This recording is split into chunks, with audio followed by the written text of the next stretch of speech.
Hello, Rand. Hello, Catherine. And we're missing Kevin. I think he's helping Lee this morning with some of her art sales projects. So, why don't we follow up on what we were doing yesterday? I want everybody to get this because it's a very important, it's a really important principle. And once you get it in one place, you can apply it anywhere at all. So let's go ahead and let's just do the 24th one. Let's do moves 1 through 6. And then I want to come back into move number 6 and do a little work, right? So from the beginning.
Okay, let's do a little work on move number 6.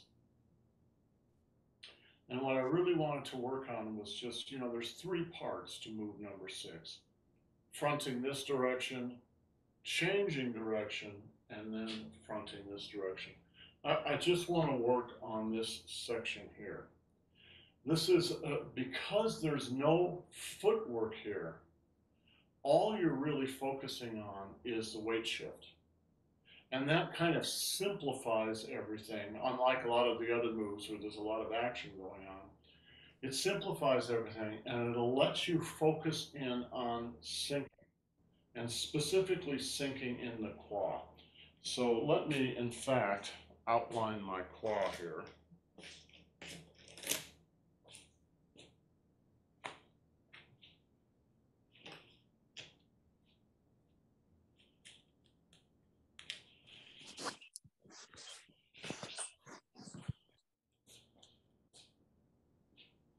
And the Dan Shan. Now, watch me do this. I'll call this out. All right, so it's just a very simple, the whole move is just a very simple back and forth. The point of doing this little exercise is that every time you shift your weight left to right or right to left, you need to sync. All right, so watch.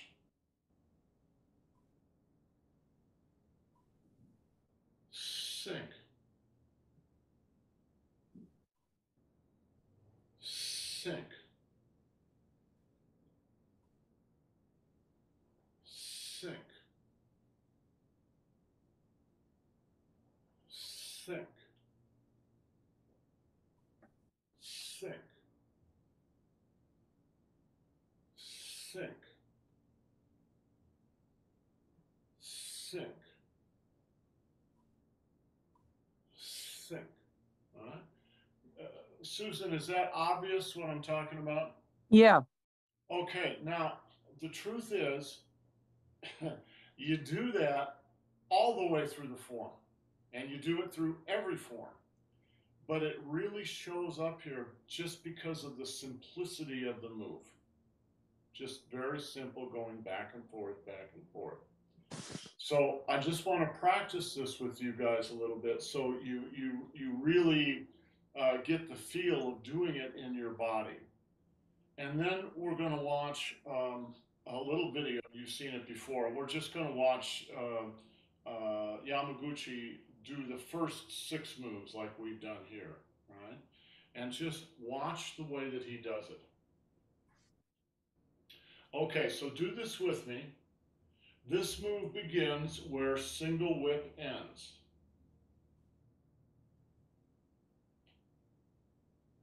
Relax. Sink. Right? Relax. Circle. Sink. Right?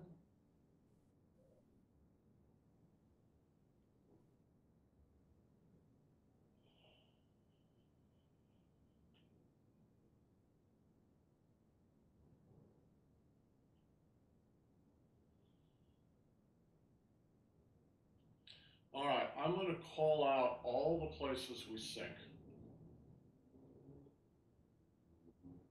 All right. Sink to the left. Circle and sink to the right. Swing and sink to the left again. Swing and sink to the right. Swing and sink on the left. Throw and sink on the right. Right, look left, sink on the left, grab and redirect and sink on the right.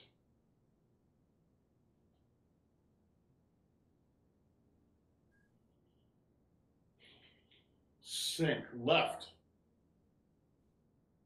sink right, sink left, sink right, sink left, sink right, sink left,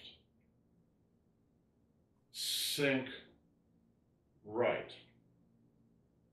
Is that clear? Yeah. Let me do it with my back to you. Maybe that will also be a little helpful.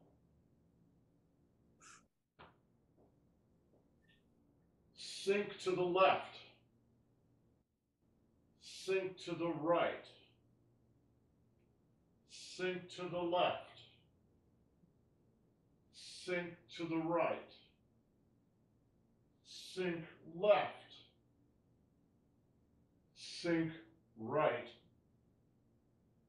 Sink left. Sink right.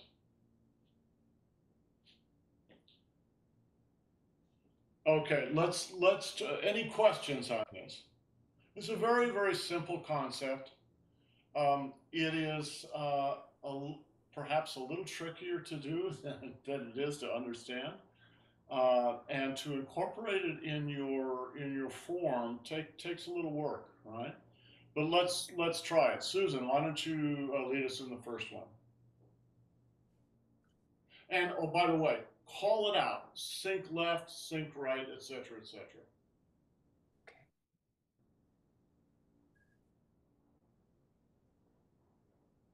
Sink left, sink right, sink left, sink right,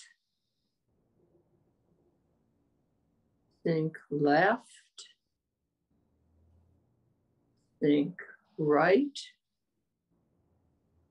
sink left, sink right. Okay, so there's what I was watching your body as you were calling it out, and some of them you got right, some of them the timing was a little bit off on it, right? Okay. Watch me do it one more time. This is a little tricky to do, and I'll tell you why. I was not going to talk about this, but I guess I'm going to have to, because you guys are just too advanced. When you sink, you always sink twice. Why? The first time you sink is to finish a move up. The second time you sink is to get ready for the next move. All right. A great place to see that is in the very beginning of the form. Watch.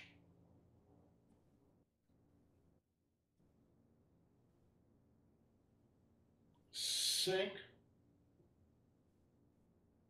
Sink again. Right? Mm-hmm. Finish.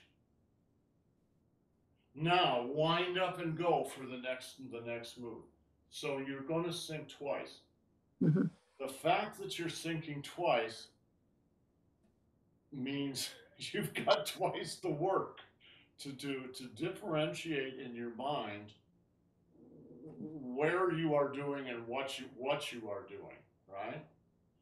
So watching you, I was seeing some issues with timing, and it really has to do with the fact that you're always doing this twice.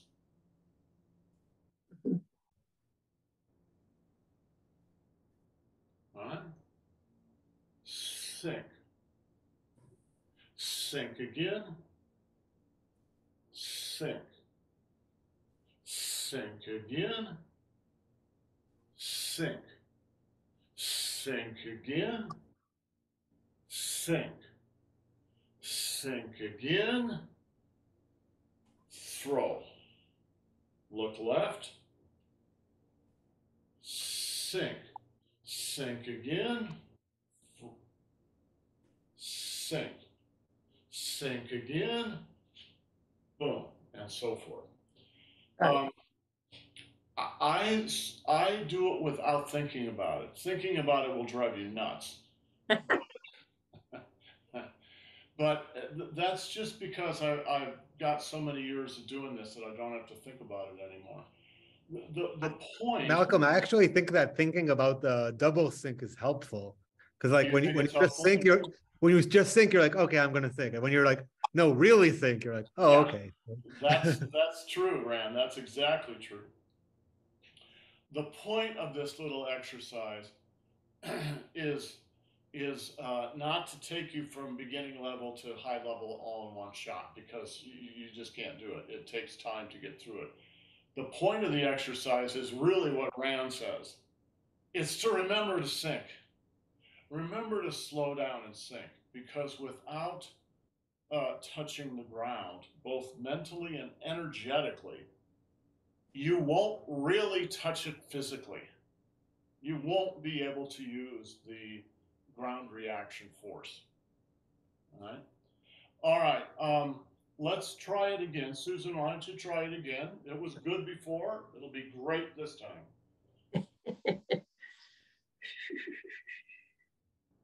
Okay. Sink left. Think right. Think left. Think right. Think, whoops, That's okay. Just keep going. left. Throw, sink right. Sink left. Sink right. Okay. So Susan ran into a little bit of the problem of, Yeah. of mental interference when you're Yeah. when you're thinking about something like that. It's hard to keep hold of the choreography. Doing. So don't worry about this too much, but just sort of keep it in the back of the mind and work on it just a little bit. Ran, let me see you do it. Okay.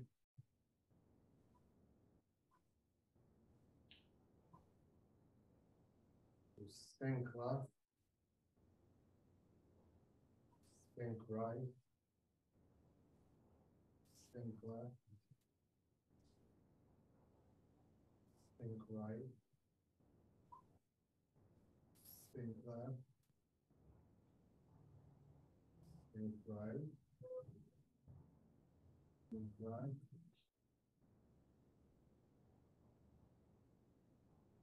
Good. Okay, one thing this does that is a great advantage is it's going to put you back into beginner's mind.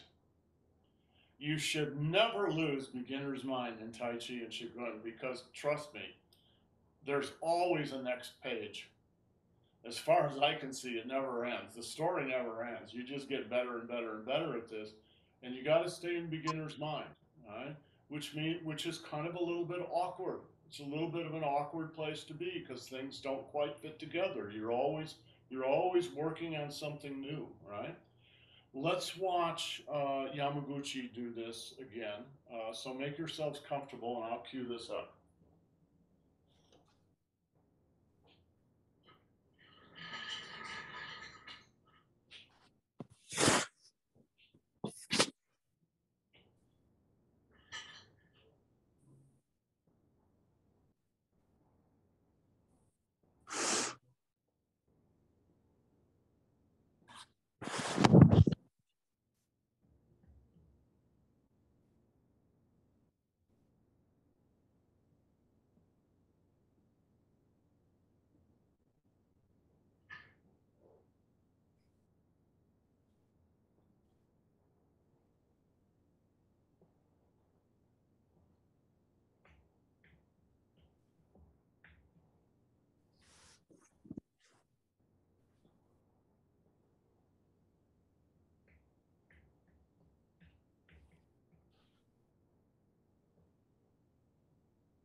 So what did you notice?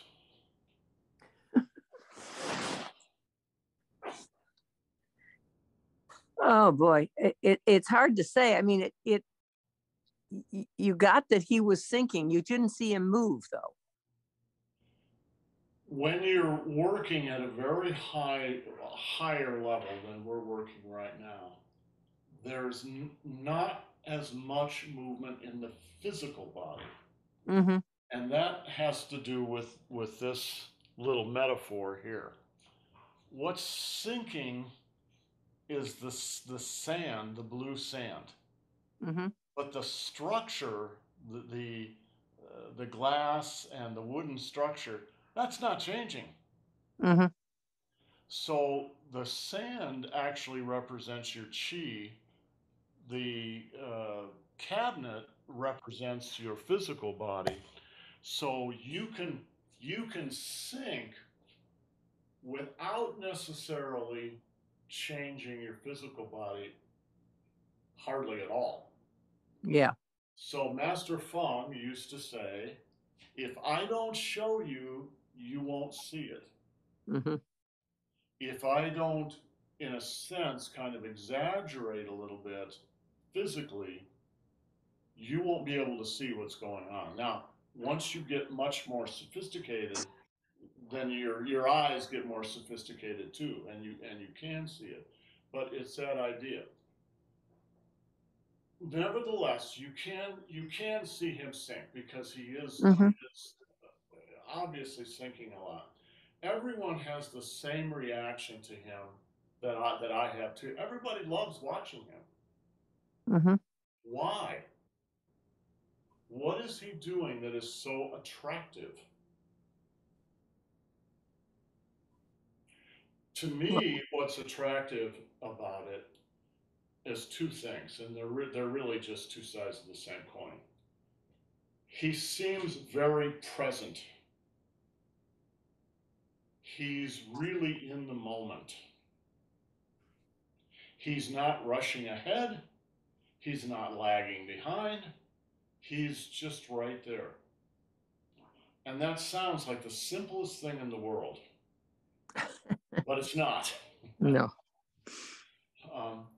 The other thing is, and obviously these things go together, he's not afraid to take his time. Mm-hmm. All right? It's kind of like when you speak. I was watching a speaker last night on a video. Very interesting topic. I thought his little talk was great. I really enjoyed it. But he was not a good speaker. You had to really cut him some slack. And by not a good speaker, I mean what he did was basically read his presentation in a monotone. Yikes. Yeah, well, you know exactly what I mean, right? Yeah, not fun. Watching Yamaguchi he's a perfect example of what Master Zhang what Master Zhang would mean when he used to say, Tai Chi is not a lake, it's the ocean. And what he meant was, he was really referring to the little lakes in Golden Gate Park. They're just ponds. The water's absolutely flat. It's like a monotone. But the ocean is moving. Sometimes it's fast, sometimes it's slow. And you watch Yamaguchi when he was doing those movements. Sometimes he's pretty quick. Mm-hmm. But boy, there's other times that he really slows down, really almost to a stop. He's not afraid to do that. And he's obviously thought about it, that where do I want to move? Where do I want to be more quiet? That's very close to sinking, because the places where you sort of slow down are the places you sink and reestablish your contact with the ground, and then you move on.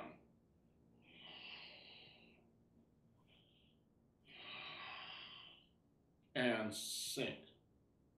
And then you move on, right? And when you sink, you slow down because you have to give the sand in the hourglass enough time to drop through and touch the ground. So when folks are learning Tai Chi, usually they skip over this part of it.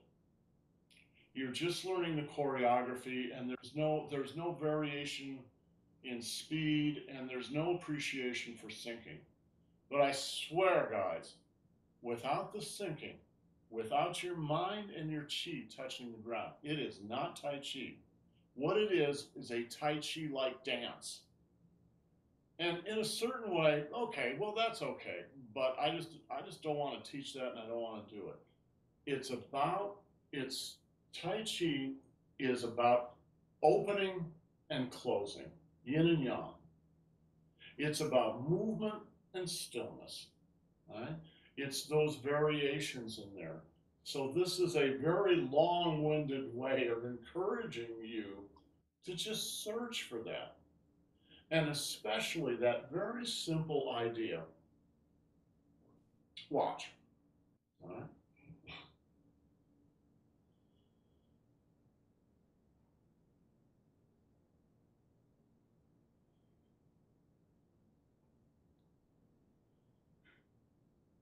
All the way down to the bottom of the foot. And just wait. If it takes 10 minutes, you just wait until it's down there. Then you move on. Right? That, to me, that adds so much physically, energetically, mentally, and spiritually to touch that quiet place. Years ago, I took a hike in the, you know where the Olympic Peninsula is? Yeah. It's the big peninsula opposite Seattle, right? A lot of it was logged off years ago, but there's a big park in the middle of it in the mountainous region where it's still old growth. And I took a hike with a friend up in there. When you get into the old growth, it's a different world. It's so quiet. Quiet. And my friend started crying. I don't think she had ever been to a place with that kind of silence. It's just a different world. And you want that in your Tai Chi. You want that in your music. You want that in your paintings. You want to touch on that quiet and remind people about that quiet, because that quiet is magical. It makes you feel like you're being held. Yeah, there's something about the quiet in those old growth groves. I mean, those trees, the base of those trees were almost as big around as this whole room. And the kind of quiet up there is not a lack of something. It's something in and of itself. But it doesn't jump up and bite you, right? It's just very quiet. Anyway, that eats up our time for the day, and I've spent a lot of time working on this sync. And then move on. Right? Sync. And then move on.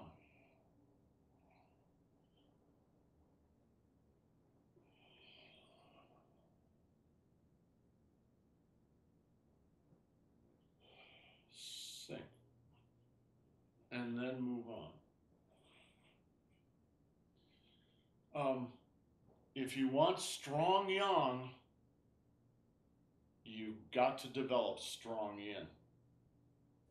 If you want to really make some noise in Tai Chi, you have to have the silence first.